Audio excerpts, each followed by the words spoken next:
Hello, I'm First Alert Meteorologist Evan Thomason here in the Weather Center. Welcome on into your Wednesday. We have a cold front rolling through here for the day today, so I'm going to keep you first alert and weather aware on it. The good news is that most of it is going to be pretty dry. It is not going to give us a whole lot of rain here for the day today. We start out with some light rain showers around Shreveport in the overnight hours, but most of that should clear up definitely by the afternoon for everybody. If you do see rain, expect to see it in the morning hours, and we're expecting to see most of them around northwest Louisiana, if anything, honestly.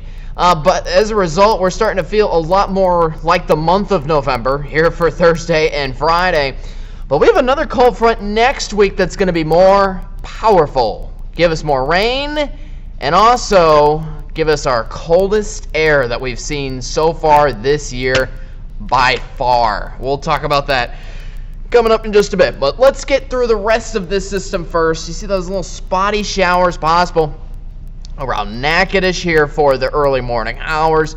Even then, I've seen the point to where we could maybe get some light drizzles and some mist kind of stuck in place around, say, Shreveport or so. The rest of eastern Texas and southwestern Arkansas shouldn't see too much here for the morning. Maybe a spotty light shower for around lunchtime, but pretty much after lunch, we're done. And then I'll lead into a pretty dry Thursday morning, and Thursday we also return to mostly sunny skies after still a fairly cloudy day overall throughout the Arklatex here for your Wednesday today. Here's how that affects the temperatures. It's going to be quite warm in front of this cold front. That's what we usually see in front of cold fronts. There's lots of warm air kind of circulating right in front of it. So highs today still get very toasty. In fact, some highs could just get over 80 degrees here for this afternoon still. Then we bring in the cold air. It starts with a cooler morning for tomorrow. Today's morning temperatures mainly hanging around the mid to upper 50s, maybe lower 60s for tomorrow. It's 40s. Then we head to highs only around 70 degrees tomorrow afternoon before dropping those low temperatures even more into the lower 40s and upper 30s. But guess what? We have cooler temperatures in store later down the road. We'll get to that in just a second. For the weekend, temperatures ramping up just slightly from our highs in the lower 70s we're expecting here for Thursday and Friday. Getting to 76 by Sunday with a spotty shower, which is going to lead us to our next cold front. At least the majority of the weekend should be very dry here overall. So cold front number one comes on through, but that compares nothing temperature-wise to what we have for cold front number two, which really starts to set up just off to our west on Monday, and it looks like it's going to roll through on Tuesday.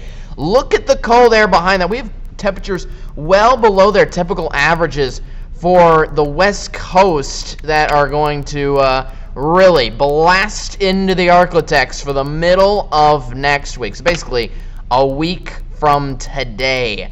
First alert, eye on the tropics. Have an area of interest that still has a 90% chance of forming now.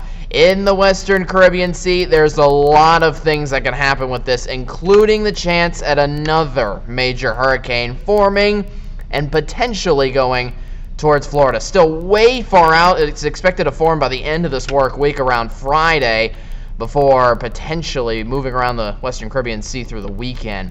All right, 7-day forecast, 81 degrees here today, lower 70s for Thursday and Friday. It's mainly dry for the Arklatex, at least for the next 4 to 5 days. Then we get into our next scattered chance of rain on Monday. Temperatures still stay steady in the mid-70s. And again, that big shot of air, cooler air, is coming just outside of the 7-day forecast heading into next Wednesday.